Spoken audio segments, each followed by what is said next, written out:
Hello, Father Andrew here with a message for Lazarus Saturday. That's the pivot point from Great Lent into Holy Week. Today we remember Jesus raising his friend Lazarus from the dead after he'd been buried for 4 days.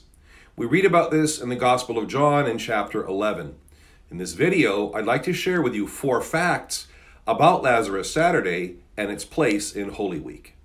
First, Lazarus was the brother of Martha and Mary, the sisters we read about in Luke chapters 10 and 11. Jesus visits Martha and Mary's house, and Martha is busy being a good hostess to her guests, but Mary is simply sitting at Jesus' feet, taking in every word that he says.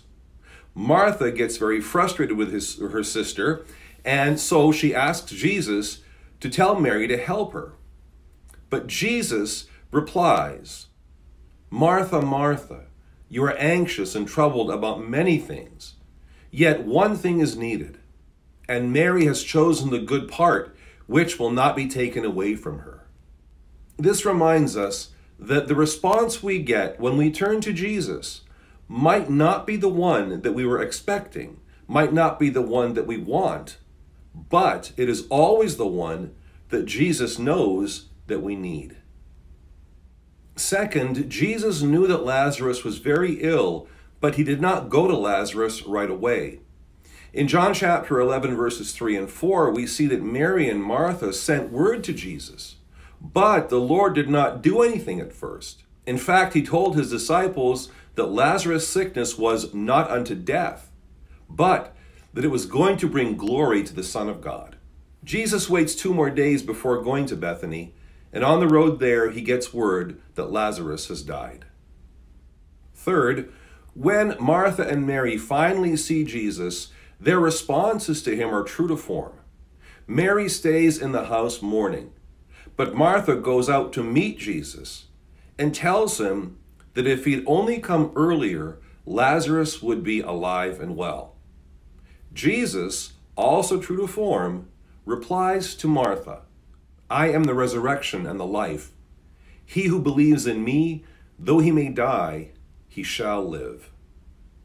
And 4, Jesus is fully aware that raising Lazarus is going to be the first domino in a series that would eventually lead to his crucifixion. In John chapter 11, verse 35, we find the shortest verse of the Bible. Jesus wept. This verse has 2 levels of meaning. Jesus weeps at the death of his dear friend, and he also weeps for the sin of the world that would lead humanity to turning on its creator and putting him to death on a cross. The same voices that on Palm Sunday would cry out, "Hosanna," on Holy Friday would cry out, "Crucify him, crucify him." You see, as we look at Holy Week, we find that it begins and ends with the same thing. Death is overcome by the Lord of life. Lazarus Saturday may start the dominoes falling that would lead to the saddest day in human history, Good Friday. But then that day would lead to history's greatest and most joyous day, when Jesus conquered death by death, and upon those in the tombs bestowing life.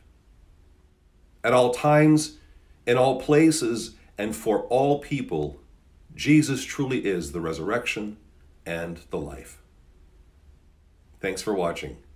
Take care, and God bless.